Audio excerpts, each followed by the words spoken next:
Bertolt Brecht a parlé de la bête du nazisme et du fascisme. On l'avait crue morte. Elle n'est pas morte.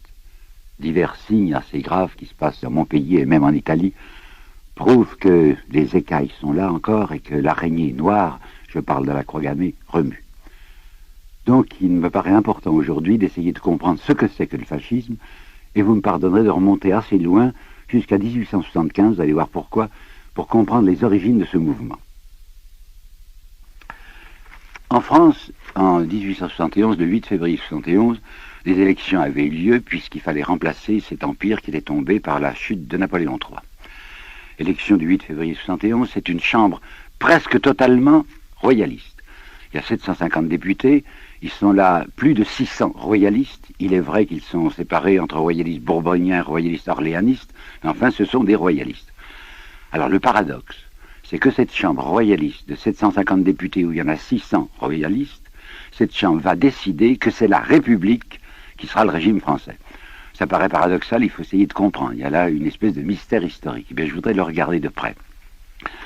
Tout ça, ce changement qui va s'opérer en janvier 1875, vient de quelqu'un fort intelligent, que je n'aime guère, mais enfin, dont je salue l'intelligence, qui s'appelait M. Adolphe Thiers. Adolphe Thiers s'était fait remarquer, vous le savez sans doute, par la répression affreuse contre la Commune, et il avait présenté à ses amis de la Chambre le raisonnement que voici. Moi, M. Thiers, j'ai été longtemps royaliste, au point que j'étais ministre de Louis-Philippe, et j'avais vécu dans le sentiment, pendant de nombreuses années, que c'était le système monarchiste qui préservait le mieux l'essentiel, et pour un homme comme M. Thiers, l'essentiel, c'était les structures économiques, c'est-à-dire que les riches ne soient pas menacés et qu'on continue à pouvoir gagner de l'argent sur le dos des pauvres. Alors, le raisonnement qu'il avait présenté était le suivant. Dans un régime monarchiste, au moins en apparence, au moins théoriquement, c'est la volonté d'un seul homme qui gouverne, qui s'appelle le roi, et il a devant lui des sujets. Mais il suffit que ces sujets déclarent « nous ne sommes plus des sujets, nous sommes des citoyens », pour que la volonté de ce personnage, le roi, soit une volonté combattue et même détruite. Preuve, disait-il, regardez ce qui s'est passé en 1689, encore davantage en 1692, voyez ce qui s'est passé en 1848 et voyez ce qui vient de se passer maintenant, disait M. Thiers, après le 4 septembre 1870, où brusquement la République a reparu. J'ai été, disait-il comme vous, effrayé par l'idée de la révolution, de la République, parce que la démocratie me paraissait très dangereuse. Et, c'est M. Thiers qui parle, j'ai fait le raisonnement suivant. Je me suis dit, après tout, ce système monarchique n'est peut-être pas le système préférable pour obtenir la paix sociale, ce que l'on appelle l'ordre établi. Pour la raison que je viens de vous dire, à savoir qu'il suffit que les gens se déclarent non sujets mais citoyens pour renverser le gouvernement. Tandis que réfléchissons ensemble à ce que peut être la République et le système démocratique. Le système démocratique, c'est en principe la nation qui gouverne, la liberté de la nation, le suffrage universel, la volonté nationale comme on dit. Mais réfléchissons d'une manière concrète à ce que c'est que la volonté nationale, c'est la majorité plus 1. Il suffit qu'il y ait la majorité plus 1 pour appeler ça volonté nationale. Alors l'homme qui est au pouvoir, ou le groupe qui est au pouvoir, et qui est mandaté par la souveraineté nationale, a entre les mains une puissance incomparablement supérieure à celle du roi, puisqu'il peut prétendre représenter la volonté nationale.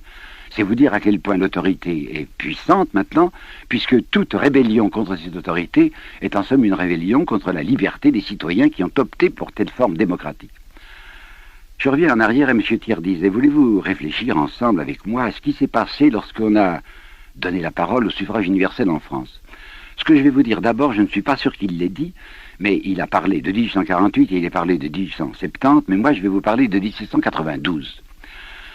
En 1792, vous vous rappelez bien, il y a eu brusquement la seconde révolution. Quand on dit révolution française, en réalité, on met sous la même vocable deux événements profondément différents. De 1789 à 1791, c'est une réforme monarchique encore, le roi est là, il a son droit de veto, mais c'est seulement le 10 août 92 que la monarchie va disparaître. Les élections étaient à ce moment-là censitaires, vous savez ce que ça veut dire, il y avait des citoyens passifs et citoyens actifs, c'était l'abbé Sieyès qui avait inventé cette discrimination entre citoyens actifs et citoyens passifs, et c'était véritablement un chef-d'œuvre d'humour noir que d'appeler citoyens des gens qui n'étaient que passifs, c'est-à-dire qui n'avaient même pas le droit de vote. Et vous savez que la distinction était faite selon le sens, C-E-N-S, le sens électoral, ne pouvaient voter que les gens qui avaient suffisamment d'argent. C'était donc un système majoritaire de ceux qui possédaient contre ceux qui ne possédaient rien. Mais, à partir de 1792, on décide suffrage universel, il n'y a plus de roi, il faut refaire une nouvelle constitution, puisque maintenant c'est la République. Refaire une constitution impose de faire une nouvelle nomination de députés. On aurait dû appeler ça une constituante numéro 2, mais ça ne paraissait pas convenable. On peut parler de Vatican II, mais pas de constituante numéro 2. Alors pour convoquer les Français aux urnes, on leur avait dit, vous allez voter pour une convention. Pourquoi le mot convention? Parce qu'à ce moment-là, l'américanisme était à la mode et qu'on s'était emparé d'un mot anglais, convention, qui signifie réunion, pas plus. Ce mot de convention que les braves gens répétaient sans comprendre les a peut-être détournés de participer au vote. Toujours est-il que, à l'automne 1792, quand pour la première fois le suffrage universel existait en France, il y a eu une énorme quantité d'abstentionnistes. On peut dire qu'il y a eu moins de 50% des gens qui votaient. Et ceux qui votaient, la France à ce moment-là avait 26 millions d'habitants, on peut dire que 25 millions d'habitants étaient des pauvres gens, soit des journaliers, soit des ouvriers de l'industrie, qui étaient plus développés qu'on imagine. Ces gens vont élire une convention qui sera entièrement peuplée de notables, c'est-à-dire de gens établis, de gens possédants. C'est pas croyable, mais c'est un fait. Songez que sur ces 750 députés de la convention, il y avait deux, vous entendez bien, il y avait deux représentants du peuple. L'un s'appelait Armonville, qui était un quart d'heure de l'Aisne dans la région de Reims, et l'autre s'appelait Noël Pointe, comme son nom l'indique, il est employé à la manufacture d'armes de Saint-Étienne. Deux représentants du peuple, deux représentants de la plèbe, en face de 748 représentants de l'installation, de l'établissement. Alors, vous savez ce qui s'est passé, quand on dit convention aujourd'hui, avec Victor Hugo, on s'imagine que c'est une espèce de Sinaï entourée d'éclairs.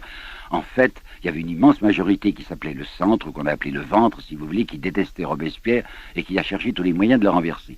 Ceci pour vous dire que quand la première fois le suffrage universel a été consulté en France, il a donné la majorité à des gens qui représentaient le contraire des intérêts de l'immense majorité du peuple. 92. 1848. En 1848, le 24 février, gros événement national en France, pour la première fois, les prolétaires de Paris ont des armes qu'ils avaient saisies par la garde nationale qui ne soutenait plus Louis-Philippe. Enfin, on a des prolétaires en armes dans les rues de Paris. Épouvante, bien entendu, dans ce que l'on appelle la France possédante, les châtelains, les notables, qui vont faire des élections le 23 avril 1848. Et comme en 1792, de nouveau, cette France, maintenant plus peuplée, et qui est composée en immense majorité de gens très pauvres, va déléguer pour les représenter des gens qui ne les représentent pas du tout et qui sont les châtelains, les notables, les gens installés. C'est la Chambre, enfin c'est l'Assemblée de 1848 dont vous connaissez peut-être les agissements. Cette assemblée va provoquer au mois de juin 1848 une insurrection ouvrière parce qu'on va jeter à la rue les ouvriers des ateliers nationaux qui ne vivaient qu'avec les 1,50 francs qu'on leur donnait. On obtient donc très facilement une insurrection. Cette insurrection va être brisée par la force par un certain général Cavaignac qui s'est fait donner tous les pouvoirs. On va tirer à boulet rouge, c'est le cas de le dire, contre les maisons du faubourg ouvrier. Enfin, c'est fini, il n'y a plus de revendications, c'est tranquille. Mais les gens intelligents disent il ne suffit pas de s'être assurer la tranquillité sociale immédiate. À cause des coups de canon, on a obtenu que la classe ouvrière parisienne cesse d'avoir le goût des revendications. Mais quand on est intelligent, il faut penser à l'avenir. L'avenir, c'est la jeunesse. Par conséquent, c'est l'enseignement. Si bien que cette extraordinaire chambre de 1848, remplacée par la législative de 1849, peuplée uniquement de notables et de gens qui représentent la position, va faire cette fameuse loi Fallou, dont je dois vous dire un mot et je ne m'écarte pas du sujet. Cette loi Fallou, quand j'étais élève du lycée de Mâcon, et pourtant je n'ai été élevé qu'à l'école laïque, on nous la représentait comme une loi de liberté. C'est vrai, puisque le monopole universitaire était détruit. Ce monopole universitaire, vous le savez sans doute, avait été inventé en 1808 par Napoléon, qui avait créé un corps professoral qui était uniquement destiné à fabriquer des gens qui expliquaient aux jeunes écoliers qu'il fallait se soumettre au régime bonapartiste, au régime napoléonien. Bon. Alors en 1850, c'est le 15 mars 1850 que la nouvelle loi d'enseignement dite loi Fallou, un homme d'extrême droite, avait été établie en France, est en effet en apparence une loi de liberté puisqu'il n'y a plus de monopole universitaire et qu'à côté du monopole universitaire, on autorise ce que l'on appelle déjà à ce moment-là l'enseignement libre. Notez bien que l'enseignement libre en France, c'était l'enseignement congrégaliste. Bon, alors on peut admettre en effet que c'était une loi de liberté puisque d'un côté il y avait l'université qui subsistait et de l'autre côté il y avait un enseignement libre et congrégaliste. Mais on oubliait de me dire, à moi petit écolier, et autour de moi ça a été pareil, et je l'ai constaté dans les manuels, qu'il y avait un deuxième volet à cette loi Fallou, qui était que si l'université continuait à exister, l'université elle-même passait sous la coupe du clergé. Par conséquent, les catholiques gagnaient sur les deux tableaux. Un, ils avaient leurs écoles à eux, et en plus, ils contrôlaient l'enseignement de l'État. On pourrait dire, et vous savez parfaitement que je suis croyant moi-même, qu'il faut se féliciter de penser que la France allait être élevée dans le respect des valeurs religieuses. Mais il faut que vous sachiez le fond de la pensée de ceux qui avaient voté cette loi Fallou. Et un homme qui n'avait pas les yeux dans sa poche, qui était Victor Hugo, avait dit « C'est curieux, cette loi Fallou est étonnante. Je vois pulluler autour de moi une nouvelle race d'hommes politiques que j'appellerais les athées de la nuance catholique. » Effectivement, soutenaient cette loi Fallou des gens complètement indifférents aux choses religieuses, comme M. Thiers, par exemple, ou comme Alfred de Vigny. Pourquoi je dis Alfred de Vigny? Laissez-moi faire une parenthèse là-dessus, parce qu'on m'accuse quelquefois d'être très méchant pour Vigny. Vigny est un agnostique, il a parfaitement le droit d'être agnostique. Il a même écrit un très beau texte, que vous savez sans doute, c'est le début du Jardin des Oliviers, ce qu'on appelle la trêve du silence, dont voici les mots principaux. Le juste opposera le dédain à l'absence, et ne répondra plus que par un froid silence, au silence éternel de la divinité. Parfait. Mais quand on a écrit ça, on n'a pas le droit d'écrire ce que le même Alfred de Vigny avait adressé en 1850 à un pasteur de Genève qui s'appelait le pasteur Bungener. Pasteur Bungener faisait son métier de pasteur protestant et attaquait le pape. Bon. Alors M. de Vigny lui écrit une lettre ardente en lui disant « Monsieur, mais qu'est-ce que vous avez fait? Vous avez attaqué le pape. Ce n'est pas le moment d'attaquer le pape. » Et alors je cite, je sais par cœur, je connais le texte, « Ce n'est pas trop de toute l'armée du Christ pour faire face à la barbarie qui vient de sortir de ses repères. » Qu'est-ce que la barbarie? C'était les ouvriers parisiens qui en avaient assez d'étouffer, qui ne pouvaient pas élever leurs enfants, qui les voyaient mourir comme des mouches. Il appelait ça barbarie. Et lui, l'incroyant, disait « Il faut toute l'armée du Christ. » J'appelle ça le cléricalisme sans Dieu. C'est une des choses les plus odieuses dans mon sentiment qui soit. C'est pour vous dire qu'en 1850, lorsque cette Chambre, représentant en principe une France exploitée, fait une loi d'enseignement, elle décide que c'est l'Église qui contrôlera tout l'enseignement à la condition, écoutez-moi bien, à la condition que le prêtre fasse son premier devoir, et à la tribune de la Chambre on l'avait indiqué, le premier devoir du prêtre est d'apprendre la résignation aux pauvres. Par conséquent, on avait une loi qui préparait, de la part d'incroyants, d'une majorité d'incroyants, des générations d'imbéciles, car naturellement ceux qui avaient décidé la loi étaient trop intelligents pour croire aux billevésées chrétiennes, mais d'imbéciles qui deviendront dociles parce que les curés leur expliqueront qu'il faut être résigné. Vous voyez ce qu'elle avait été le résultat de la deuxième consultation du suffrage universel en 1948. Troisième consultation, nous sommes maintenant dans l'année 1871, 8 février 71. De nouveau, on va consulter le suffrage universel. On va expliquer au suffrage universel que nous, les châtelains, nous, les curés, nous, les notaires, nous représentons réellement la volonté nationale. Les gens vont marcher comme un seul homme et vous aurez cette chambre ultra-réactionnaire du 8 février 71. J'ai envie là de coudre une petite parenthèse qui me paraît intéressante, c'est l'attitude d'une femme comme George Sand. On me reproche parfois d'être injuste pour George Sand, mais je ne pense que vous ne savez pas ce que je vais vous dire là. Il y a une lettre de George Sand du mois de janvier 1871, à la veille des élections, disant « J'ai consulté la carte de la France et j'ai vu que mon département, vous savez qu'elle était châtelaine là à Nohant, près de La Châtre, j'ai vu que mon département est un des plus noirs sur la carte de l'alphabétisme français. Bravo, dit-elle. Mais les paysans ne savent ni lire ni écrire, par conséquent, ils vont obéir à la poussée qu'on leur donnera et voteront pour les châtelains dont elle était elle-même. Par conséquent, cette George Sand se félicitait de ce que les paysans assez imbéciles, au lieu de présenter leurs intérêts, se feront représenter par ceux qui sont contraires à leurs intérêts. Résultat, la fameuse chambre dont je viens de vous parler, la chambre royaliste de 1871. Alors ça y est, M. Thiers est arrivé à persuader un certain nombre de ses collègues, il appellera ça le centre-gauche, mais vous savez sans doute qu'en 1875, lorsque cette chambre décide que ça sera la République, qui sera le régime français, ça n'a été obtenu qu'à une ou deux, on discute, une ou deux voix de majorité. Une ou deux voix de majorité, pas plus. Alors on a constitué ce centre-gauche où pratiquement, aujourd'hui la chose est bien établie, se réunissent les grands affairistes. M. Thiers lui-même représentait les mines d'Anzin, il a à côté de lui un M. Léoncé qui représente les chemins de fer du Nord, et il y a plusieurs représentants des intérêts Rothschild dans ce centre-gauche. On l'appellera centre-gauche parce que pour prouver le républicanisme de ces gens-là, ils vont faire de l'anticléricalisme. Notez que l'anticléricalisme était indispensable. Il y avait à ce moment-là une emprise cléricale épouvantable sur la France, et il fallait se défendre. Mais pour ceux-là, pour les gens du centre-gauche, l'anticléricalisme était un alibi. Il s'agissait de pousser la classe ouvrière contre les prêtres pour l'empêcher de se diriger contre ceux qui étaient réellement ses exploiteurs. Et ça va marcher. Ça va marcher pendant des tas d'années.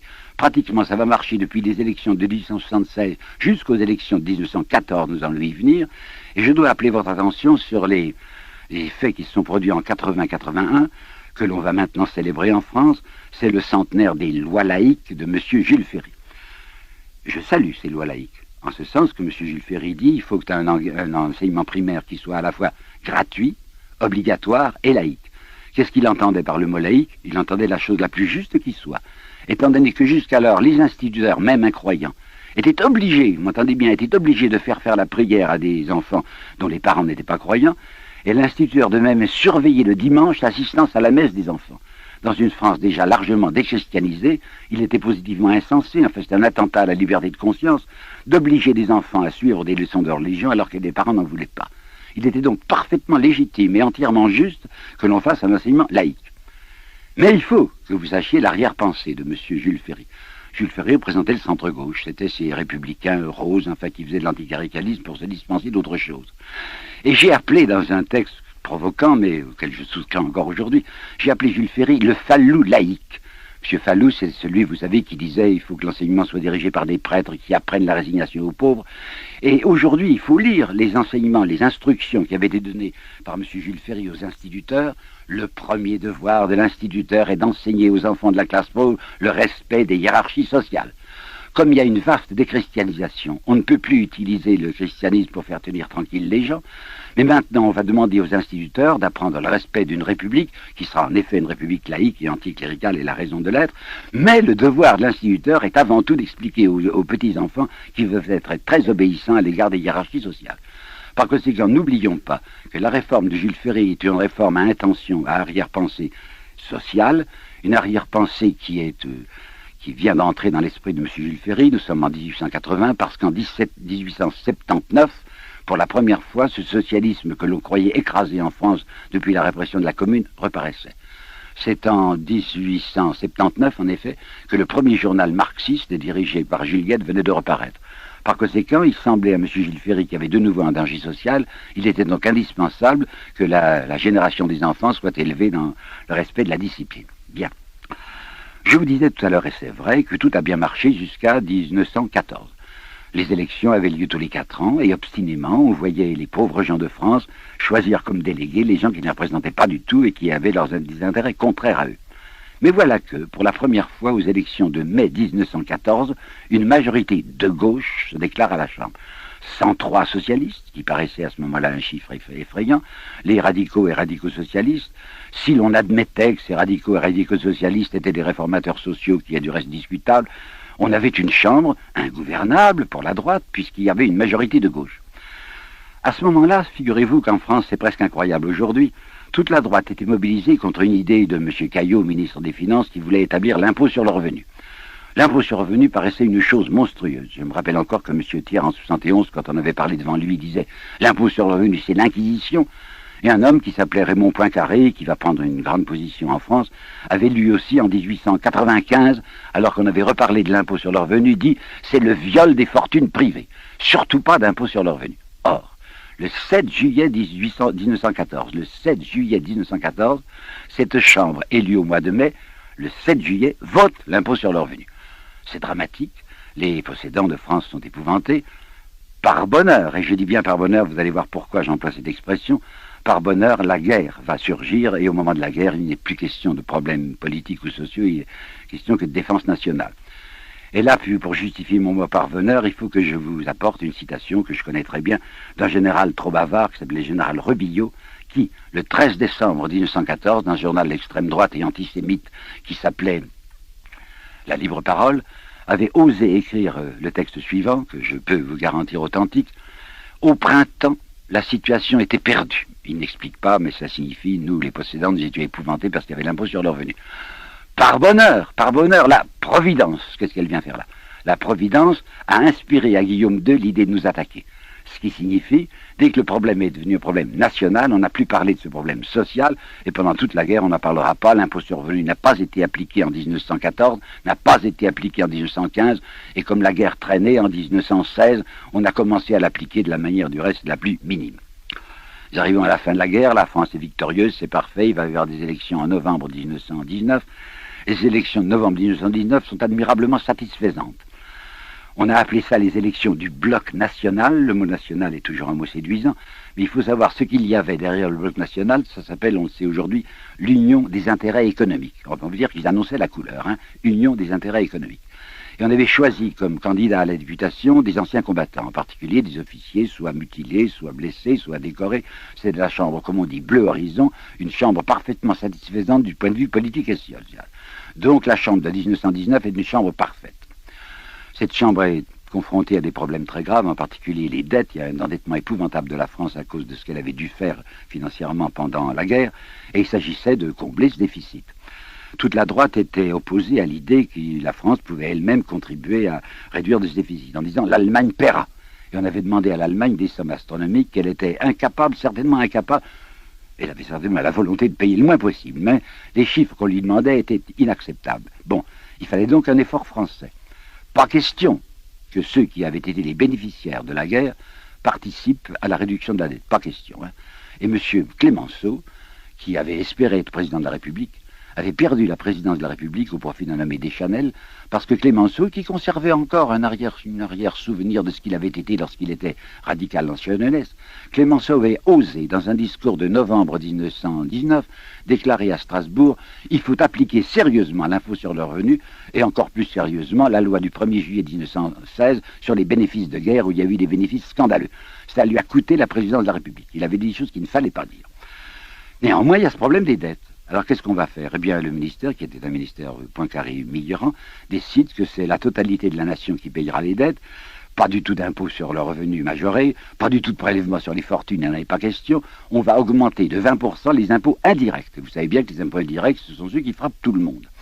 Alors évidemment, ça avait déplu, et je le pense bien, à une partie des Français, si bien que en 1924, pour la deuxième fois, vous avez une chambre indocile, une chambre de gauche.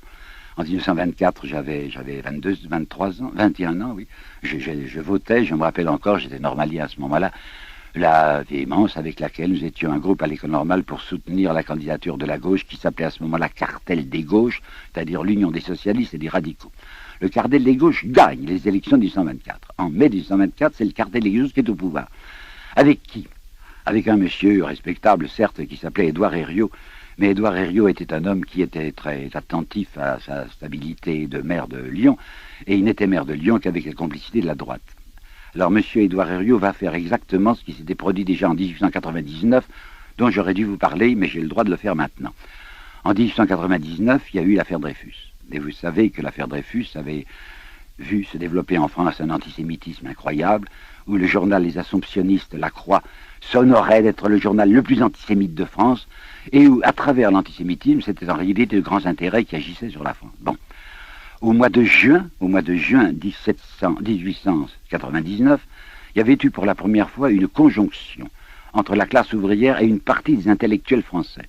Et le long des Champs-Élysées, le 8 ou 9 juin, je crois, 1899, il y avait une manifestation conjuguée, je souligne, la première fois qu'on voyait ça, entre jeunesse intellectuelle de la Sorbonne, pas de la faculté de droit, mais enfin, faculté des lettres et un certain nombre d'autres, avec une force ouvrière.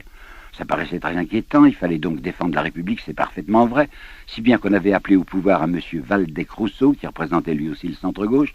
Valdec-Rousseau avait fait un ministère de défense républicaine, et il avait le droit, il avait raison de faire une défense républicaine, mais s'inquiétant de ce mouvement social auquel participaient des intellectuels et des ouvriers, il avait décidé que cette défense républicaine serait avant tout anticléricale. Parfait, il le fallait.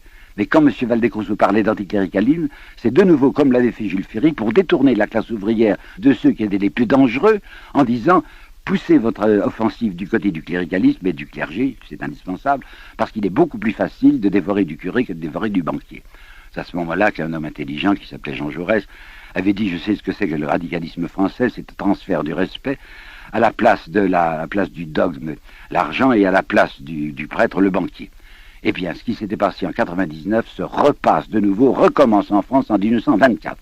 Je me rappelle à quel point j'en avais été déçu, j'étais déjà ce que l'on appelle un catholique de gauche, et j'avais été navré de voir que M. Herriot mettait à son programme, comme si c'était l'essentiel, la rupture des relations diplomatiques avec le Vatican.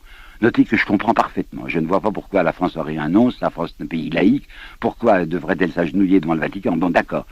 Mais quand un homme comme M. Herriot faisait ça, c'était de nouveau, comme pour Valdec-Rousseau, détourner le mouvement ouvrier de ce qui était essentiel, c'est-à-dire une réforme des structures, pour ne passer que ce qui était marginal, c'est-à-dire à l'anticléricalisme. Néanmoins, il avait une collaboration avec les socialistes. Le chef des socialistes s'appelait Renaudel. Et Renaudel avait prononcé une phrase qui a jeté l'épouvante chez les gens de bien, il faut prendre l'argent où il est. Ce n'est pas du tout que M. Herriot ait eu l'intention de faire des choses pénibles pour les structures économiques et sociales, certainement pas. Mais il suffisait d'avoir dans son gouvernement un homme comme Renaudel qui paraissait le démon. Si bien que un homme comme M. Chastenay, je ne sais pas s'il faut prononcer le S, Châtenay ou Chastenay, qui est un membre de l'Institut et qui a écrit une histoire de la Troisième République, ne nie pas, ce monsieur si bien pensant, ne nie pas que c'est la Banque de France elle-même qui en 1925 a travaillé contre le franc, a fait baisser le franc, a facilité les évasions de capitaux, afin de pouvoir dire, voyez, quand le cartel des gauches est au pouvoir, le franc est en train de tomber. Si bien qu'en 1926, vous me suivez, en 1926, 2 ans après les élections, qui revient au pouvoir? Le même Poincaré, qui était l'homme de la réaction, et qui, dans une chambre de gauche, devient président du Conseil. C'était de même inquiétant de penser que ce suffrage universel sur lequel on avait compté, et dont la manipulation permettait à la droite de rester au pouvoir malgré que la majorité de la France n'était pas de droite, ça ne pouvait plus aller. Et notez bien qu'à partir d'octobre 1922, il se passait de l'autre côté des Alpes, octobre 1922, de l'autre côté des Alpes, quelque chose qui était assez avenant, qui était assez séduisant. Il y avait un nommé Mussolini qui venait de la gauche, qui était un socialiste, et qui était passé maintenant à l'antiparlementarisme. Si bien qu'on va voir, à partir de 1924 en France, se développer l'antiparlementarisme, qu'on appellera bientôt fascisme, l'antiparlementarisme, dans la mesure même où ceux qui devenaient des antiparlementaires avaient été les plus fermes partisans du système parlementaire lorsqu'ils estimaient que le système parlementaire était le meilleur pour assurer leur prédominance. Nous sommes donc en 1924, voilà en 26 Poincaré qui prend le pouvoir, il fait les élections de 28, il s'en tire pas mal, mais en 1932, pour la 3e fois, en 1932 pour la 3e fois, première fois 1914, 2e fois 1924, 3e fois 1932, voilà encore une chambre ingouvernable, puisqu'elle a une majorité de gauche. Alors cette fois, à partir de 1932, je vous assure que ça devient grave. J'étais déjà à ce moment-là un adulte, je regardais ce qui se passait, et je voyais se développer autour de moi, dans cette France de 32, 33, 34, un profond mouvement antiparlementaire. Je me rappelle encore avoir vu des automobiles qui avaient une espèce de vignette derrière, « Je ne suis pas député », comme si le fait d'être député était la preuve d'une trahison. Se développent très vigoureusement les fameuses ligues. Vous aviez entendu parler de la Ligue d'Action Française, qui avait été créée en 1908, mais qui était une ligue surtout d'étudiants de droite et d'extrême droite, qui faisaient des agitations au quartier latin et qui ne représentaient certainement pas un danger politique. Mais à partir de 1932, l'Action Française devient une ligue puissante, où un grand nombre d'adultes entrent, et cette fois, ça devient un péril réel. À côté de la Ligue d'Action Française, vous avez la Ligue des Croix de Feu. Les Croix de Feu a été fondée par le colonel-comte de Larocque. Au début, ça s'appelait Croix de Feu, c'est-à-dire n'entraient dans cette ligue que ceux qui avaient été décorés au feu, puis il l'avait élargi jusqu'aux fils des Croix de Feu, jusqu'aux amis des Croix de Feu. Ça devenait également une ligue antiparlementaire très importante, au moins aussi importante que l'Action Française. Vous aviez un parfumeur qui s'appelait M. Coty, qui avec son argent s'était emparé du Figaro. Il avait créé à côté du Figaro une ligue de la solidarité française, où hélas, entrait un très grand nombre de Nord-Africains que l'on payait, ils ne savaient pas ce qu'on leur demandait, mais enfin pour faire du chahut antiparlementaire. Et vous aviez même cette Ligue des contribuables, c'est admirable ça, Ligue des contribuables inventée par un monsieur Lemaigre du Breuil. Ligue des contribuables, c'était tous les contribuables français, quoi. On était arrivé à ce miracle d'obtenir un très grand nombre de votes en faveur, enfin d'adhésion en faveur de cette Ligue des contribuables, de la part de ceux qui étaient les victimes, de ceux qui représentaient au pouvoir la politique de M. Poincaré, et que l'on dirigeait contre ceux qui avaient tenté de les défendre. Nous sommes en 1932, mais vous savez qu'en janvier 1933 se produit un fait nouveau à l'extérieur de la France, cette fois non pas au-delà des Alpes, mais au-delà du Rhin. En janvier 1932, voilà un nouveau fascisme qui s'appelle celui-là national-socialisme, et qui est au pouvoir avec le nommé Hitler. Voilà 2 gouvernements à l'extérieur de la France qui sont très séduisants. Des gouvernements qui annoncent balayage du parlementarisme, plus de syndicats ouvriers, enfin très intéressant. Alors, au mois de novembre 1933, je dis bien novembre 1933, une revue très lue qui était dans l'ombre de la revue des Deux Mondes, laquelle était bimensuelle. Celle-là, c'était une revue hebdomadaire qui s'appelait la revue hebdomadaire. En novembre 1933, un article non signé, un article de tête de la revue hebdomadaire, dit « La situation présente ne peut pas durer, nous sommes menacés d'une subversion, nous annonçons à nos lecteurs, sans dire de nom car nous ne sommes pas des imprudents, que bientôt la Chambre sera mise en congé d'une manière indéterminée, et qu'un gouvernement national prendra le pouvoir. » Il faut savoir, j'ai vécu ça de près, j'étais en France, j'étais professeur à Lille à ce moment-là, à quel point de jeunes loups, comme on dirait aujourd'hui, se mettent au premier plan de l'actualité. En particulier, quelqu'un que je connaissais de près, puisque je me suis marié à Bordeaux, c'était Philippe Henriot. Philippe Henriot, qui sera abattu par la résistance en 1944 parce qu'il était ministre de l'Information chez Pétain, se lançait extraordinairement à la fin de l'année 33 et au début de l'année 34, jusqu'à faire à la tribune de la Chambre, il était député de Bordeaux, 2 interventions fulgurantes, dirigées non pas seulement même contre la gauche, mais contre le système républicain. Et comme à ce moment-là, il y avait eu l'affaire Stavisky, on va profiter de l'affaire Stavisky pour essayer de renverser le régime. Qu'est-ce que l'affaire Stavisky? C'est une affaire d'escroquerie assez laide et qui avait eu certainement des complicités politiques. En particulier, il y avait 4 députés, tous radicaux, plus le ministre des colonies, c'est assez grave, un ministre des colonies, radical aussi, qui était compromis dans cette affaire Stavisky. Vous comprenez, vous saisissez tout de suite à quel point c'était un avantage de pouvoir dire, voyez, ce sont des ministres radicaux qui ont trempé dans une escroquerie, mais on oubliait de nous dire qu'en 1931, il y avait eu aussi en France une grave affaire d'escroquerie avec des complicités politiques qu'on avait appelée l'affaire Oustrik. Malheureusement, ou heureusement comme vous voudrez, dans l'affaire de 1931, les complicités politiques de Oustrik étaient des complicités de droite, avec en particulier M. André Tardieu, qui était un personnage considérable de la droite. Alors on avait étouffé l'affaire des complicités politiques parce que c'était la droite qui était en cause. Mais en décembre 33 et en janvier 34, avec le faux suicide, je crois qu'on l'avait tué en effet, de Stavisky, on pouvait dire c'est la gauche qui représente la République des escrocs, et vous avez ces 2 discours flamboyants de M. Philippe Henriot à la Chambre des députés pour dire c'est le régime même que nous mettrons en cause, c'est le régime de l'escroquerie, la République c'est les voleurs. Parallèlement, dans le mois de janvier 1934, il y avait une campagne inouïe de l'Action française, inouïe, pour dire Français, levez-vous, rendez-vous compte ce que c'est que la République. Enfin, un antisémitisme d'une part, un antiparlementarisme très violent, et on peut dire à ce moment-là qu'un fascisme français commençait à naître. Ça va aboutir à la journée terrifiante, très grave, du 6 février 1934. Je dois vous en parler avec précision, car c'est une jonction, enfin c'est un point de charnière dans ce que j'ai à vous expliquer. À la suite de cette agitation violente de l'extrême droite contre le Parlement, une grande manifestation est prévue pour le 6 février 1934. La droite est arrivée à intéresser à son mouvement un certain nombre d'anciens combattants parce qu'on avait dû réduire les pensions. Comme on avait touché à leurs avantages, ils étaient évidemment hostiles au gouvernement. Si bien que ce 6 février 1934, il y a sur la place de la Concorde, voyez où c'est, c'est en face de la Chambre des députés, environ 40 000, ça compte, environ 40 000 personnes très excitées contre le système républicain. Là, il y a une majorité d'Action française, semble-t-il. Mais de l'autre côté de la Chambre, c'est-à-dire sur l'autre verso de la Chambre, sur la place de Bourgogne, il y a les croix de feu. Les croix de feu du colonel Larocque sont très nombreux, ils sont là environ 3500. Et vers 6h30, vers 18h30, ce jour-là, il n'y a plus derrière la Chambre qu'une ligne simplement d'agents de police. Défendre la Chambre devant, c'est le pont de la Concorde, il y a des gardes mobiles, des gardes républicains qui sont là, et qui tiennent en respect comme ils peuvent cette foule déchaînée. Les gens d'Action française s'en vanteront du reste plus tard, au bout de leur canne, ils avaient installé des lames de rasoir, et avec des lames de rasoir, ils coupaient le jarret des chevaux de ces gardes mobiles qui s'écrasaient. Toujours est-il que c'est vraiment une bagarre très dure. La République a été sauvée à 18h30 par le fait que M. de Larocque a donné ordre à ses hommes des croix de feu de stopper. Je viens de vous dire qu'il y avait juste un barrage d'agents de police, 1 par mètre, donc il suffisait que les croix de feu, qui est de 3500, avancent pour entrer dans la Chambre et déclarer qu'il n'y a plus de République et on fait un gouvernement provisoire. Mais M. de Larocque ne s'était pas entendu avec M.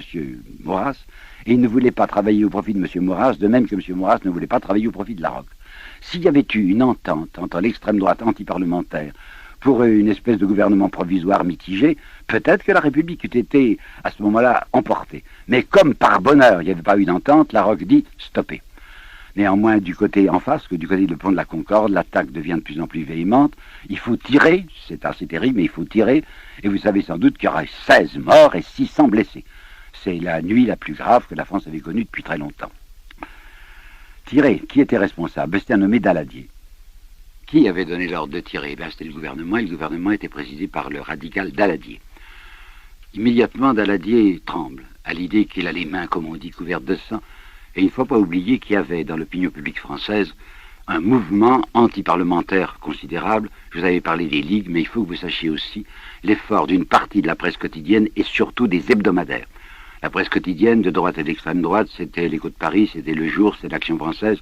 Mais vous aviez à côté, depuis 1928-30, 3 hebdomadaires dont le tirage était considérable et qui, dans leur ensemble, ils étaient trois. Hein. Il y avait Candide, il y avait Gringoire et il y avait Je suis partout, avec M. Brasillac.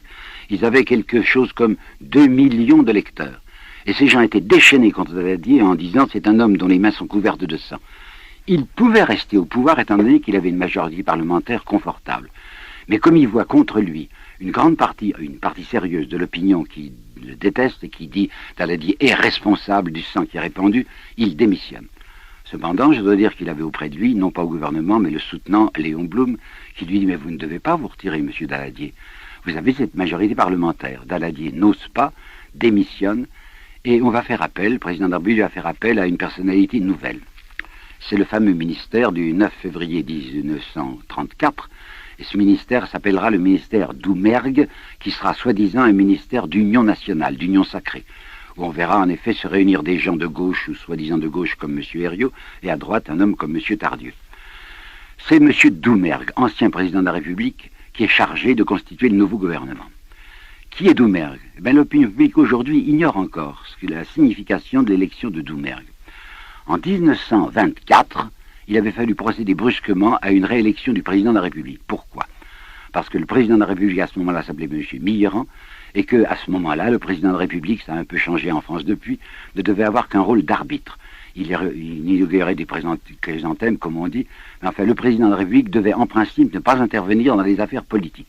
Or, M. Mitterrand avait été le délégué du Bloc national, c'était celui qui avait représenté l'idée déjà quasiment anti-parlementaire du Bloc national, et par conséquent, on avait fait appel à lui contre une candidature de gauche à la présidence de la République. Il avait été obligé de démissionner. Cette candidature de gauche était celle de M. Painlevé, le savant, vous savez, Painlevé. Eh bien, il faut savoir qu'au moment de 1924, lorsqu'il avait été question de remplacer le président de la République, on avait choisi contre Painlevé M. Doumergue, qui était le candidat de la droite. Par conséquent, lorsque le 9 février 1934, un ministère se constitue présidé par M. Doumergue, c'est un ministère de droite, dissimulé derrière une alliance, soi-disant une union nationale. M. Doumergue réalise donc, pour la troisième fois, ce que la France avait déjà connu. En 1914, une chambre de gauche va être gouvernée par la droite. En 1924, la chambre de gauche devient en 1926 une chambre de droite avec M. Poincaré au pouvoir. Et en 1934, à la suite de l'événement que je viens de vous dire, c'est un ministère de droite masqué sous le nom d'Union nationale qui prend le pouvoir. C'est pourquoi M. Brasillac, qui dirigeait Je suis partout, en 1941, il ne dira pas ça tout de suite, en 1941, dans un livre publié par lui en 1941, c'est-à-dire sous Vichy, dira « On peut considérer le 6 février 1934 comme l'aube du fascisme en France ». Seulement les manipulateurs de la droite avaient compté sans une réaction nationale, une réaction, je veux dire, populaire. La République avait été pour la première fois elle-même mise en péril, puisque l'action française y se débarrasser de la République, puisque Philippe Henriot disait c'est la République des escrocs et la République des assassins, à cause de la mort suspecte évidemment de Stavisky. Mais vous savez, ce vieux mot de République, qui était tellement compromis, la République avait fait des choses bien tristes. Tout à coup, lorsqu'on a vu que le mot République, que le vieux système républicain était en péril, il y a eu dans les fondements, enfin dans l'essentiel, dans la base politique française, un mouvement de défense. Je vais vous donner un détail personnel. J'étais professeur à Lille à ce moment-là. J'avais écouté à la radio et lu les journaux pour voir ce qui se passait. Et quand on a vu que c'était un gouvernement pratiquement de droite qui prenait le pouvoir, un mouvement très profond s'est produit, si bien que, spontanément, je n'étais inscrit à aucun parti, sans qu'il y ait eu des mots d'ordre qui étaient donnés, se réunissait à Lille, où j'étais professeur, sur la place de l'Hôtel de Ville, une foule énorme qui disait « La République, non. La République, on n'y touchera pas. » Si bien que va se constituer ce contre-coup que n'avait pas prévu la droite antiparlementaire, et qu'on appellera bientôt le mouvement du Front populaire. Le Front populaire, c'était des gens de diverses organisations. Il y avait des communistes, il y avait des socialistes, il y avait même des radicaux, et qui disaient il faut faire front commun contre la menace qui est maintenant visiblement portée contre la République. Du moment, j'insiste beaucoup là-dessus, du moment que se constitue une force populaire qu'on appellera le Front populaire et qui se dresse contre les ligues, les fameuses ligues qui étaient tellement agressives et le poing sur la hanche jusqu'alors vont rentrer sous terre. On va se préparer les élections de mai 1936. Il semble indiquer, tous les rapports des préfets indiquent que ça va être la gauche qui va prendre le pouvoir. Et lorsqu'il s'agit d'un mouvement profond, d'un mouvement républicain, d'un mouvement populaire pour défendre la République, les ligues n'osent plus bouger. Si bien que, aux élections de mai 1936, nous avons la fameuse chambre dite du Front populaire. Ça n'avait pas été un raz-de-marée, vous savez. On ne peut pas dire que très profondément c'était une chambre d'extrême gauche, certainement pas. Les radicaux y étaient très nombreux et les radicaux n'étaient pas très attentifs à la réforme des structures économiques et sociales, certainement pas. Mais enfin, c'était une chambre de gauche où le président du Conseil, pour la première fois un juif en France, qui s'appelait M. Léon Blum, va faire un certain nombre de mesures sociales. Attention, Blum est un homme loyal qui dit « nous n'avons pas, les marxistes, enfin soi-disant, n'ont pas la majorité en France, nous ne pouvons pas faire autre chose que de gérer le capitalisme sous la forme qui se présente, mais nous allons tenter, disait M. Blum avec loyauté, nous allons tenter de tirer du système capitaliste tout ce que l'on peut de justice sociale. » Et qu'est-ce qu'il va faire? Vous savez, il va faire tout de suite la loi des 40 heures, enfin maximum de travail hebdomadaire 40 heures, et deuxièmement les congés payés. Savez-vous que ces congés payés, qui avaient été refusés en France, existaient depuis plusieurs années chez Mussolini. Et Hitler avait fait lui aussi de la politique sociale. Alors il va falloir obligatoirement qu'on accepte en France des mesures sociales évidentes, qui étaient ces fameux 40 heures et ces fameux congés payés. Je me souviens, vous savez, je me souviens très bien de la joie qui s'est produite dans les milieux populaires français lorsque pour la première fois il y a eu des congés payés. C'est-à-dire que la classe ouvrière avait le droit de gagner sa vie, d'avoir son traitement pendant 15 jours, puis pendant 3 semaines. Et pour la première fois, des gens qui n'avaient jamais vu les montagnes, qui n'avaient jamais vu la guerre, qui n'avaient jamais pu conduire leurs enfants respirer sur les hauteurs ou au bord de la mer, vont pouvoir le faire en 1936. Une joie profonde. Je ne dis pas qu'il y avait un mouvement profondément révolutionnaire, mais je dis qu'à ce moment-là, la classe ouvrière française redressait la tête. Simone Weil, vous connaissez le nom, enfin, l'ancienne Simone Weil, celle qui est morte en 1942. Simone Weil, dans un très beau texte, dira « L'atmosphère avait changé. Jusqu'à présent, la classe ouvrière était toujours dominée et baissait la tête, et maintenant nous avions au pouvoir des gens qui ne dirigeraient pas la police contre nous. Nous avions l'impression que tout s'ouvrait, que la perspective était toute neuve, une espèce de vent de la Pentecôte qui soufflait sur la France. Bon, congé payé, les gens sont heureux. Mais, le patronat, qui avait été obligé de céder à la pression de M. Léon Blum, et qui avait eu horriblement peur des occupations d'usines. Notez que les occupations d'usines s'étaient faites de la manière la plus correcte, on avait toujours préservé les instruments de travail, on n'avait jamais fait des vols dans les grands magasins, on n'avait jamais touché aux instruments de travail, il n'y avait jamais eu de sabotage. Néanmoins, Blum représentait le malheur, représentait le désastre, parce qu'il était un socialiste, et en plus parce qu'il était juif. Alors on va voir le patronat français reprendre, si je puis dire, du poil de la bête. Ceux qui avaient dirigé le patronat français dans les accords de Matignon avaient cédé trop vite, si bien que le patronat met à sa tête un nommé Gignoux, qui lui était un patron de choc, et qui va publier une petite brochure qui s'intitulait « Patron, soyez des patrons ». Si bien que Blum, voyant qu'il a contrôlé une opposition très grave et se souvenant de ce que l'on avait fait contre le franc, contre M. les Renaudel et M. Herriot en 1934, va organiser lui-même ce qu'il appelle la pause, P-A-U-S-E, la pause. Ça veut dire ne faisons plus pour l'instant de manifestations, enfin de réformes dites de structure, enfin un commencement de réforme, parce que je vais avoir contre moi une trop grande partie de l'opinion publique. En réalité, ceux qui avaient tremblé parce que Blum était au pouvoir sont décidés à tout faire, je dis bien tout, plutôt que de revoir un homme comme Blum au pouvoir. Et j'ai entendu de mes oreilles cette phrase saisissante et que je vais développer, tout, vous entendez bien, tout plutôt que Blum. Un homme qui est aujourd'hui académicien et qu'on doit respecter puisqu'il est académicien et qui s'appelle M. Gaxot. M. Gaxot avait osé écrire les mots que voici, que je sais par cœur. Blum, c'est un mot qui révulse le sang français. Blum, c'est le mal. Blum, c'est la mort. Alors on va assister, dans les années où nous sommes maintenant, des années qui précèdent la guerre, à un très profond et très grave mouvement dit national pour préparer à la place de l'aube du fascisme qui s'était esquissée en 1934, une véritable aurore du fascisme. Et là, je tiens à vous expliquer le comportement de ceux qui s'annonçaient eux-mêmes comme les nationaux. Le mot national avait toujours servi d'emblème à ceux qui, derrière ce mot national, dissimulaient des préoccupations individuelles, personnelles à la défense des privilèges.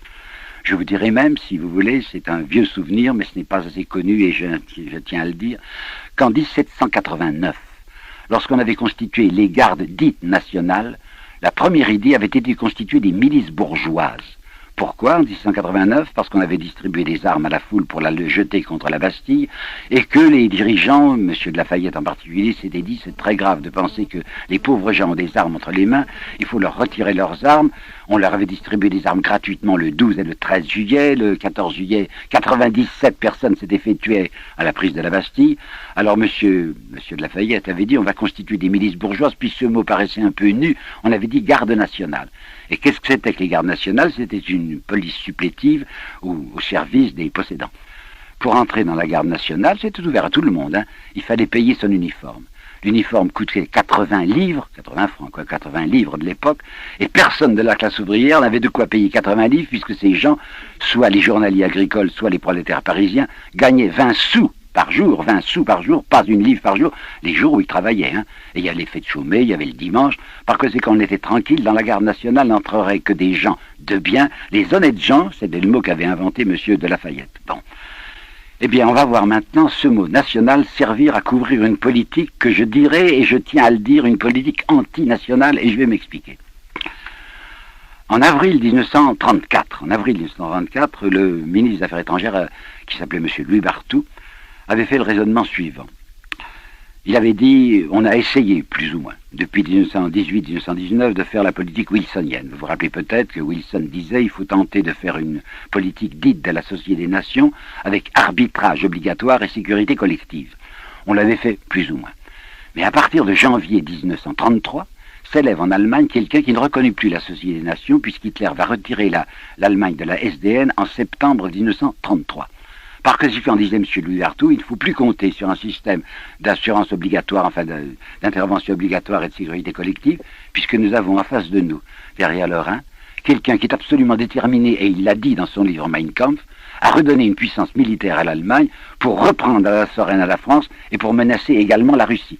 N'oubliez pas que dans Mein Kampf, il y avait une indication qu'on reprendrait à la France non seulement la Lorraine, mais une partie de la Champagne, et que, disait M. Hitler en 1924 dans son livre Mein Kampf, une partie de la Biélorussie et une partie de l'Ukraine appartiendront à ce que nous appelons, nous Allemands, le Lebensraum, c'est-à-dire l'espace vital.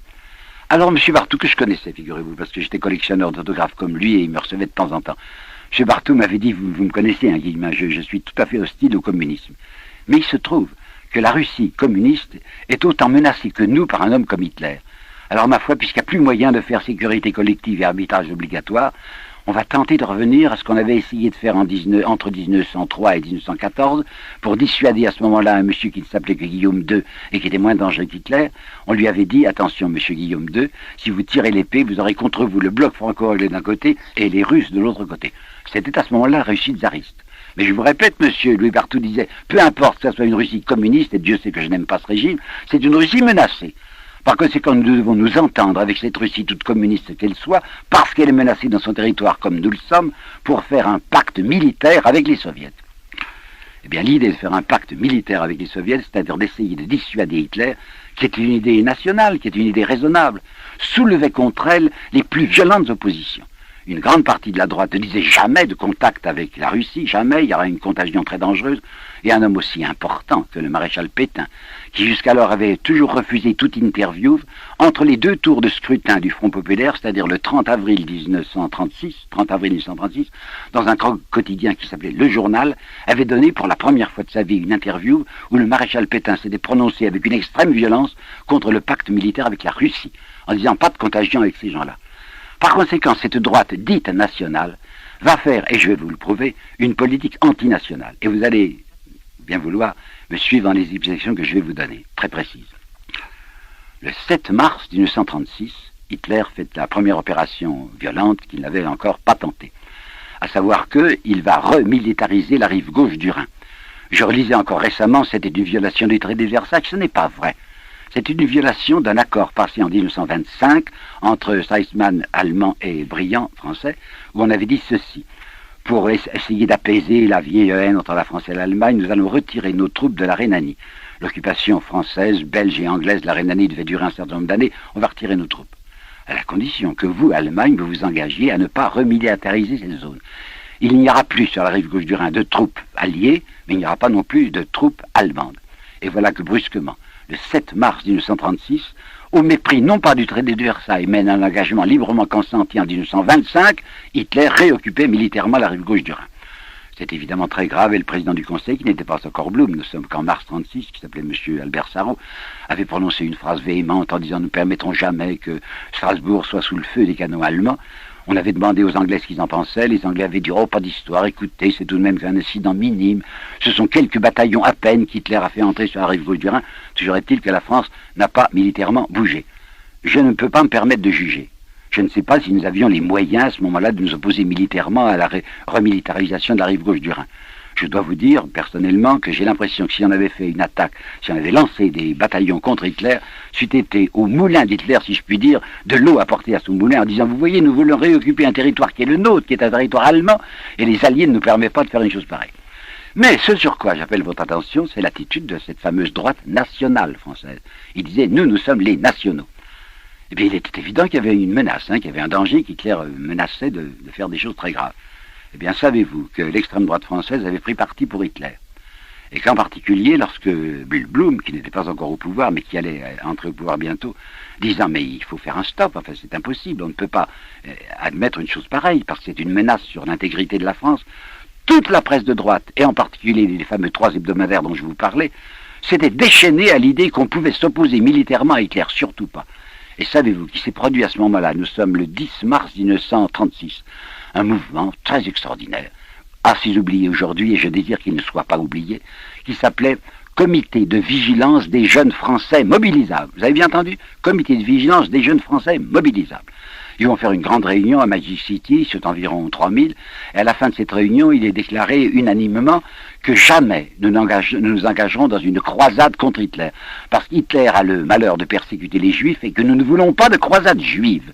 C'est le mot que M. Maurras va reprendre le 15 mars 1936 dans son journal L'Action française, en disant « Nous brouiller militairement avec Hitler, s'engager dans une aptitude de dureté à l'égard d'Hitler, c'est favoriser c'est travailler au profit de ceux qui veulent défendre absolument les Juifs. » Savez-vous qui était à la tête de ce mouvement, le comité de vigilance des jeunes Français mobilisables? Eh bien, c'était 2 personnages illustres, l'un comme l'autre, Darquier de Pellepoix, que nous allons retrouver à Vichy à la tête des affaires juives, et un monsieur que je dois respecter puisqu'il est toujours aujourd'hui de l'Académie française et qui s'appelle monsieur Thierry Moyer. Voulez-vous avec moi réfléchir un instant à ce qui serait produit en France au printemps 1914, par exemple, si un groupe d'extrême gauche avait décidé, vous savez, en cas de guerre, nous ne marcherons jamais. Poincaré, émigrant, Poincaré, qui était président de la République à ce moment-là, aurait évidemment déchaîné la police contre ces gens qui s'annonçaient comme des réfractaires et qui auraient dit « nous ne marcherons jamais dans une guerre contre l'Allemagne ». Il n'y en a eu presque pas. Vous savez, l'état-major s'attendait à 10% de réfractaires, il n'y en avait pas eu 2%, étant donné que la France était attaquée en 1914, et je me le rappelle très bien, j'avais 11 ans, il y avait un mouvement national total pour la défense du sol français. Mais ce que je trouve très singulier, c'est qu'en 1936, des gens qui voient parfaitement qu'il y a une menace hitlérienne sur le sol français décident qu'ils ne feront pas de guerre à Hitler parce que ça serait soutenir les sémites et les Blum du gouvernement. C'est tout de même très grave comme indication. Si ça avait été des gens d'extrême gauche, c'est-à-dire des petits prolétaires qui s'étaient agités dans une manifestation, on aurait déchaîné la police contre eux. Mais il s'agissait de fils de famille, vous savez, de gens très bien. Les 3000 personnes qui s'étaient réunies à Magic City appartenaient à la classe bourgeoise. Alors on n'avait pas agi contre eux, monsieur le président du conseil, qui s'appelait Sarraut, avait convoqué Darquier de Pellepoix et Thierry Moyer pour leur dire, écoutez, vous êtes mis dans un cas très grave, je vous demande de réfléchir, ne pas forcer le gouvernement à une intervention, attention à ce que vous faites, si bien que, assez prudemment, il s'était retiré. Mais enfin, il y a eu ce geste extrêmement important d'un refus de guerre contre l'Allemagne parce que c'était, paraît-il, au service des Juifs. 7 mars 1936. Nous arrivons à juillet 1936. Depuis mai, c'est M. Blum qui est au pouvoir. Et le 18 juillet 1936, on apprend, grosse nouvelle que vous savez bien, qu'un coup d'état militaire s'est produit en Espagne. Toute la presse de droite va hurler en disant « Vive Franco » parce que Franco représente la stabilité, l'ordre, etc. Mais rendez-vous compte que la France était de nouveau menacée, une 3e fois. Depuis 1922, était menacée du côté de sa frontière alpine par un Mussolini qui avait annoncé publiquement « Je veux reprendre à la France et Djibouti et la Tunisie », puis bientôt il parlera de la Corse et de Nice. Et puis vous aviez un monsieur Hitler qui annonçait ouvertement ce qu'il voulait faire, c'est-à-dire contre la France. Eh bien, savez-vous que ça n'impressionnait pas du tout les gens de droite, qui se disaient cependant, enfin, c'était évident, qu'avec un gouvernement franquiste en Espagne, un gouvernement appuyé ouvertement, on le savait très bien, par le fascisme italien et par le nazisme allemand, vous alliez avoir une troisième frontière à défendre. La France était à ce moment-là encerclée. Vous aviez l'Allemagne, vous aviez l'Italie, et vous aviez maintenant, avec un nommé Franco, un danger militaire sur la frontière des Pyrénées. Il était donc, mais indispensable et évident, que la France soutienne ce gouvernement républicain qui, lui, ne menaçait pas nos frontières. Mais il faut que vous sachiez que toute la droite française, les trois hebdomadaires dont je vous parle et les grands journaux, étaient favorables de la manière la plus pathétique, la plus véhémente à Franco, et que, sachant pourtant, tout le monde le savait, qu'il y avait des aviateurs allemands, la Légion Condor, et qu'il y avait des volontaires, soi-disant, des volontaires italiens qui seront jusque près de 50 000, la presse de droite acclamait, avec un incroyable enthousiasme, toutes les victoires remportées par les ennemis de la France, c'est-à-dire par les Italiens et par les Allemands, dans une Espagne qui devenait un danger pour nous. C'est vous dire à quel point ceux qui s'intitulaient des nationaux pensaient exclusivement politique intérieure, pensaient à leur politique personnelle, à leurs avantages, au détriment même de la sécurité française, si bien que Blum, qui voulait soutenir la République espagnole, ne pourra pas le faire. Puis nous sommes en 1936, nous arrivons à 1938 maintenant. 1938, Hitler a déjà annexé l'Autriche, comme vous savez, et décide maintenant de poser la question de la Tchécoslovaquie. Avec une incroyable et diabolique habileté, Hitler dit aux Alliés, mais écoutez, vous avez fait la guerre, paraît-il, en 14-18, au profit des nationalités, en disant les peuples ont le droit de disposer d'eux-mêmes. Or, il se trouve, et il avait raison, or il se trouve qu'au nord de la Tchécoslovaquie, il y a des Allemands, qui ne sont pas du tout des Tchèques, qui sont absolument des Tchécoslovaques, qui sont des Allemands, et qu'on appelait les Allemands des Sudètes. C'est vrai qu'on avait fabriqué en 1919 une frontière assez factice de la Tchécoslovaquie, afin qu'il y ait un rempart de montagne au nord de la Tchécoslovaquie, un rempart de montagne assez défendable. Mais c'est vrai aussi qu'on avait incorporé à la Tchécoslovaquie des gens qui n'étaient nulle bande tchèque, qui étaient de race et qui étaient de langue allemande. Alors Hitler avait cette admirable facilité de dire, mais c'est au nom de vos propres principes que je vous demande de libérer les Tchèques du Nord, enfin les faux Tchèques, c'est-à-dire les Sudètes, et de leur permettre de rejoindre le grand Reich allemand qui avait déjà annexé l'Autriche. C'était mettre la France et les Alliés dans une position évidemment difficile. Mais d'autre part, en 1925, mon pays avait signé, avec la Russie du reste, une garantie d'intégrité du territoire tchécoslovaque. Bon, la discussion était possible. Je vois que c'était très délicat. Mais ce qui est très important et que je souligne violemment devant vous, c'est l'attitude de la presse de droite, qui voyait parfaitement qu'il y avait là une menace contre la Tchécoslovaquie, qu'une fois qu'elle aurait perdu sa frontière du Nord, elle serait infiniment vulnérable. Elle était déjà vulnérable du côté de sa frontière occidentale avec l'Autriche, et maintenant, si on lui enlevait les Sudètes, elle était à la merci d'Hitler. Mais il faut que vous sachiez que quand on a commencé à parler d'une conférence de Munich, où il était entendu d'avance, puisque Chamberlain s'était déplacé deux fois pour aller apaiser le chancelier Hitler, il était évident que si nous reculions, et peut-être nous ne pouvions pas nous faire autrement, je n'en sais rien, mais si nous reculions à Munich, c'était un avantage immense accordé au chancelier Hitler. Il faut que vous sachiez que lorsque les résultats de Munich, c'est-à-dire 30 septembre 1938, ont été connus en France, ça a été une acclamation du côté de Gringoire, du côté de Je suis partout, du côté de l'Action française, en disant « nous avons fait reculer les fauteurs de guerre ». Savez-vous aussi que la droite ne s'était pas préoccupée de redonner du matériel français devant la menace hitlérienne? Pétain, ça serait une autre conférence, mais laissez-moi vous dire là quelque chose d'important. Pétain avait été ministre de la guerre en 1934 dans le gouvernement Doumergue. Il était ministre de la guerre, il devait donc, me semble-t-il, se préoccuper de l'armement français. Il y avait 600 millions qui étaient disponibles pour les achats de matériel, et il n'avait fait que pour 400 millions, donc 200 millions de moins d'achats de matériel militaire. Puis avait succédé le gouvernement Flandin, puis le gouvernement Laval. Hitler continuait à faire un réarmement ouvert. Les crédits militaires d'Hitler en 1934 avaient été 3 fois supérieurs aux crédits militaires de l'année 1933, par conséquent on le voyait se réarmer, et la France continuait à ne rien faire. C'est uniquement, il faut le savoir car on le cache aujourd'hui, c'est uniquement le gouvernement du Front Populaire, c'est le gouvernement Blum, qui au mois d'octobre 1936 avait fait voter au Parlement 14 milliards, et pour l'époque c'était considérable, 14 milliards pour accroître les moyens de la défense nationale. Savez-vous l'accueil qui avait été fait par les nationaux à ces 14 milliards? Blum est un fauteur de guerre. Blum prépare la guerre contre l'Allemagne parce que Blum est un sémite et que par conséquent faire la guerre à l'Allemagne c'est au profit des Juifs. L'affaire de Munich est une affaire terrible. Je viens de lire, c'est très intéressant, ça vient de sortir, les mémoires de Gaulle, enfin pas mémoires, les notes de De Gaulle. Vous savez peut-être que l'édition Plomb, dirigée dans ce cas-là par le fils Philippe de Gaulle, a publié les lettres, notes et carnets de Charles de Gaulle de 1905, il avait 15 ans jusqu'à 1940. Et je vois que le général de Gaulle, qui ne sera général de brigade, vous le savez, que le 1er juin 1940, général de Gaulle, qui était pourtant un homme qui n'aimait pas le communisme, écrivait dans une lettre à sa mère, qui s'inquiétait, c'était une personne très bien élevée, très conservatrice, qui s'inquiétait du pacte militaire avec la Russie. Général de Gaulle disait, mais il faut utiliser évidemment l'alliance russe. Staline menait déjà une politique assez double qui va aboutir, comme vous le savez, aux accords du 23 août 1939 et un accord de coopération, ou du moins de non-belligérance, entre Staline et l'Allemagne. Mais un homme comme le général de Gaulle, qui était très anticommuniste, disait, mais nous avons absolument besoin de la puissance militaire russe. Dans les mêmes documents qui viennent de sortir et qui sont si intéressants, je vois de Gaulle qui est exaspéré en septembre 1938 par l'attitude de cette presse nationale. Il dit en particulier la presse nationale, et comme c'est un homme réaliste et pragmatique et pratique qui a les yeux ouverts, il dit l'argent allemand et la monnaie italienne, écrit de Gaulle, l'argent allemand et la monnaie italienne ont coulé à flot dans la presse française dite nationale pour acclamer les accords de Munich que lui-même désapprouvait violemment, tandis que le maréchal Pétain y applaudissait. Il faut bien savoir qu'il y avait à ce moment-là une résurgence qui commençait du fascisme français et que tous ceux qui espéraient en une destruction de la République portaient au pinacle le maréchal Pétain. Savez-vous qu'en 1935 et en 1936, un nommé Gustave Hervé, qui autrefois avait fait de l'antimilitarisme et qui depuis 1912 s'était rallié à la défense nationale et qui dirigeait maintenant un journal qui s'appelait La Victoire, ce monsieur Hervé avait publié une série d'articles réunis en volume sous le titre de « C'est Pétain qu'il nous faut ».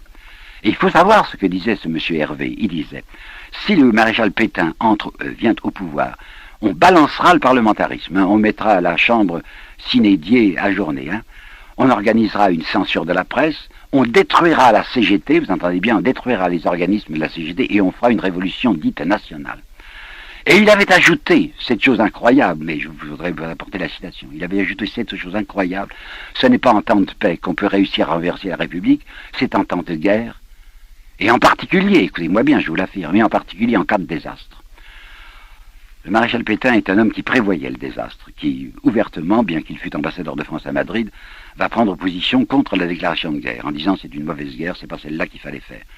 Toujours est-il qu'il faut que vous sachiez que l'extrême droite française mettait au pinacle ce nom de maréchal Pétain, et qu'en particulier, un journal, un hebdomadaire, je crois, ou peut-être un mensuel, d'extrême droite, qui avait pour emblème la franchise, que ça sera l'insigne de Vichy, et qui est dirigé à la fois par un nommé Pemjean, et par Ferdonnet, qui sera au service de l'Allemagne à Stuttgart, avait lancé un numéro spécial, et il y avait comme slogan « Abat les judéo-maçons », et l'article de tête s'appelait « Pétain au pouvoir », et nous sommes en mars 1939.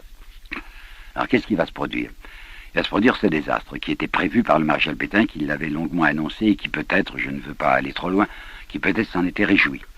Il ne faut pas oublier une phrase extraordinaire que l'on cache le plus possible et que même Maître Isorni a un peu oublié. Une lettre du maréchal Pétain du 10 octobre 1938, vous me suivez, 10 octobre 1938 à une ancienne amie américaine qui s'appelait Mrs. Pardee, où le maréchal Pétain écrivait à cette Mrs. Pardee les mots que voici, que je sais par cœur, je vous en garantis l'authenticité. C'est sous peine de mort qu'il faut changer la politique intérieure française, Mais les Français n'ont pas encore assez souffert. Et j'ai l'intention ici de vous apporter deux citations très peu connues, l'une de Hermann Rauschnig et l'autre de Thierry Mounier. Hermann Rauschnig, c'est un homme qui avait été président du Sénat de Danzig, qui avait été nazi puis qui s'était brouillé avec Hitler. Et au printemps 1939, Hermann Rauschnig avait publié un livre extrêmement important qui sera retiré de la circulation par bonheur, je l'avais acheté, retiré de la circulation des Vichy, qui s'appelait donc Hitler m'a dit, et où il y avait les phrases suivantes. Commentaire d'abord précédent, M. Rauschnig disait « Hitler devant moi s'est vanté d'avoir une première idée intéressante qui n'avait encore jamais été utilisée pour faire la prochaine guerre, ce que j'appelle, disait Hitler, la dislocation psychologique de l'ennemi. » Vous me suivez, la dislocation psychologique de l'ennemi. Et maintenant, je vais vous lire des phrases d'Hermann Rauschnig disant « Hitler m'a dit ceci ». Je trouve que ça mérite d'être écouté. Jamais, disait Hitler, jamais je ne commencerai une guerre sans avoir auparavant la certitude que l'ennemi, démoralisé d'avance, succombera sous mon premier choc. Partout en pays ennemi, nous aurons des amis qui nous aideront. Nous n'aurons même pas besoin de les acheter. Ils viendront à nous spontanément. J'entrerai en France, en champion de l'ordre social. Nous avons avec nous, attention, ce que je vais vous dire est de Hitler, ce n'est pas moi, c'est une extrême violence. Nous aurons avec nous les classes dirigeantes et possédantes, c'est-à-dire ces milieux d'affaires, pour qui un seul mot du vocabulaire politique s'écrit en lettres capitales, C'est le mot profit, voilà ce qu'écrivait Hitler. Et il ajoutait, ses collaborateurs spontanés n'auront pas de peine à trouver des phrases patriotiques servant d'habillage à leur jeu. C'était déjà pas mal. Hein. Hitler comptait sur des termites à l'intérieur de la France pour préparer une dislocation psychologique de mon pays. Écoutez bien maintenant une citation de M. Thierry Monnier, dont je vous répète qu'il est toujours par bonheur académicien. À ce moment-là, il dirigeait un hebdomadaire, un mensuel qui s'appelait Combat. Et en novembre 1938, c'est-à-dire 2 mois après Munich, M. Thierry Monnier n'hésitait pas à écrire ceci. Beaucoup de gens raisonnables estimaient qu'une défaite de l'Allemagne eût signifié l'écroulement des systèmes autoritaires qui constituent le principal rempart à la révolution communiste.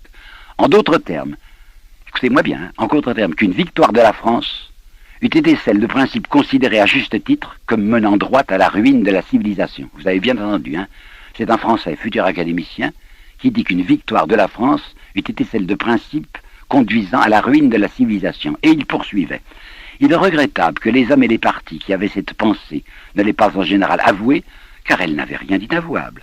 J'estime même qu'elle était une des principales raisons et des plus solides, virgule, sinon la plus solide, de ne pas faire la guerre à l'Allemagne au moment de septembre 1938.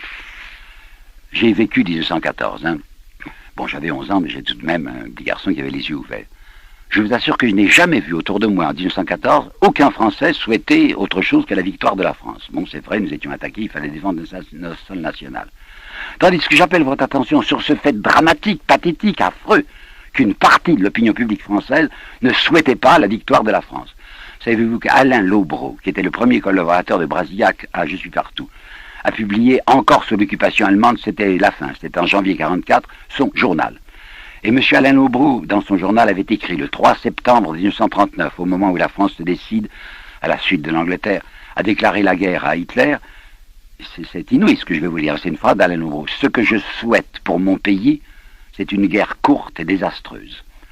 Alors nous allons, grâce au désastre national, assister non plus à l'aube du fascisme, mais à ce qu'il faut bien appeler l'aurore du fascisme.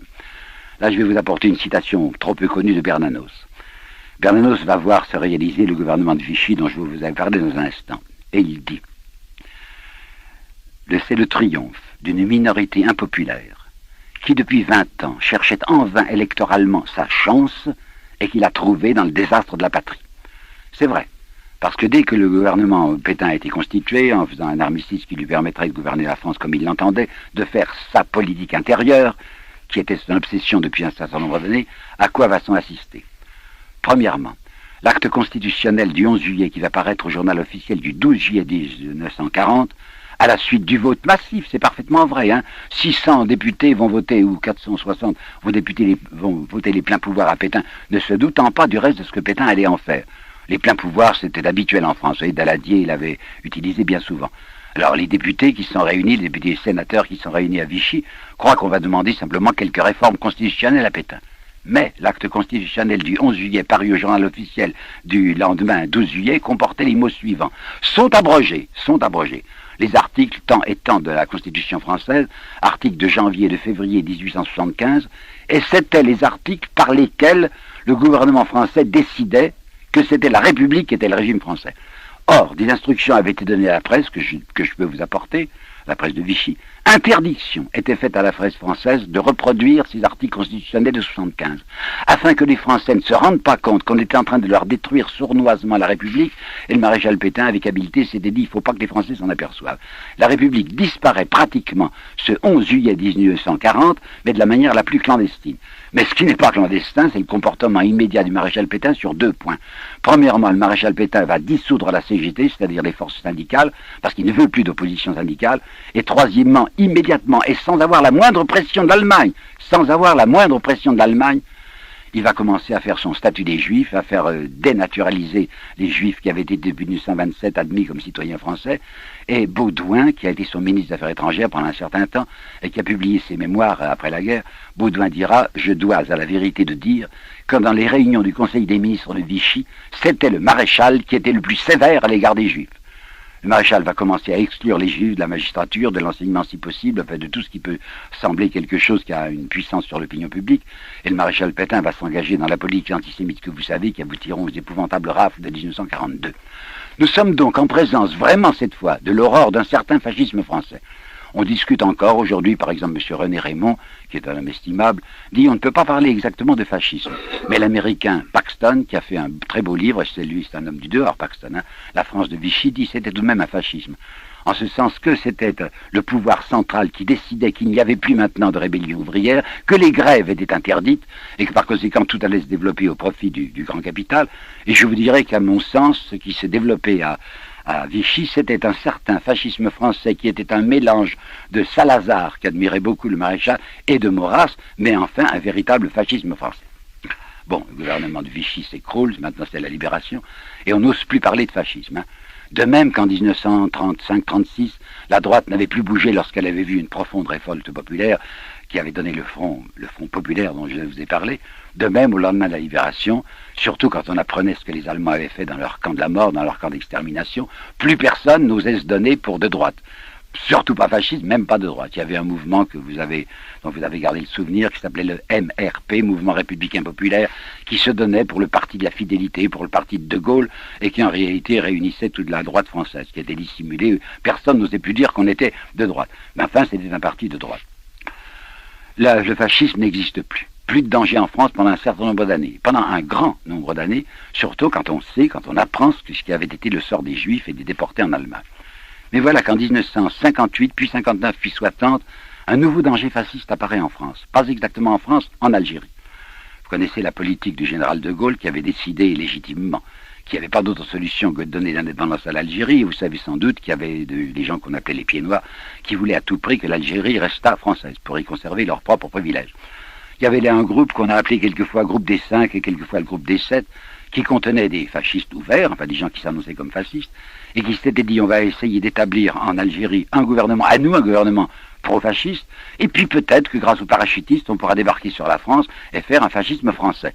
Il faut bien que vous sachiez qu'en 1958, mon pays a été de nouveau menacé d'un fascisme d'importation qui serait venu d'Afrique du Nord. Et c'est là où je dois dire que le général de Gaulle, qui pourtant n'était pas fanatique de la démocratie, s'est bien conduit. Je sais parfaitement que des hommes que j'estime, comme M. Madès France par exemple, ont pris position contre le général de Gaulle en disant à ce moment-là, oui, il veut faire une république consulaire. Néanmoins, le général de Gaulle, je vous dis la vérité là-dessus, a protégé la France d'une république des colonels qui était menaçante si on avait vu des gens comme Salan et les autres prendre le pouvoir en France. Il va tout de même sauver la République. C'est vrai, c'est une République particulière où les droits du président de la République sont considérables, où il y a un certain domaine réservé. Néanmoins, la démocratie qui constitue une chance, la démocratie c'est le régime de l'espérance. Tant que les gens décident de s'occuper de ce qui les regarde, c'est-à-dire leur politique personnelle, il y a une chance pour que l'organisation de la cité soit une organisation juste. Je sais bien qu'on a tout fait pour déterminer les Français à s'occuper autre chose de ce qui les regarde. Je sais qu'autrefois, c'était l'opium du peuple quand les curés étaient écoutés, maintenant ils ne sont plus écoutés.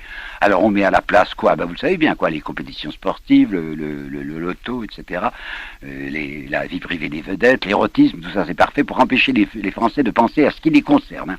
Mais enfin, on ne peut pas dire que pendant un certain nombre d'années, il y a eu un danger fasciste en France. Les années passent. Le souvenir de ce qui s'est passé avec l'Allemagne s'efface. Des gens protestent même contre la projection d'un film qui s'appelle Holocauste parce qu'on vous dit c'est rappeler la haine. Et vous connaissez parfaitement, je ne sais pas ce qui se passe dans votre pays, mais je parle de la France, les agitations, les publications d'un certain nombre de gens qui disent on nous a raconté des histoires, les chambres à gaz n'ont jamais existé et les Juifs n'ont pas eu tellement de morts. Par conséquent, maintenant, à l'époque où nous sommes, ces jours-ci, il y a évidemment une résurgence du fascisme en France. Il y a un très grand danger.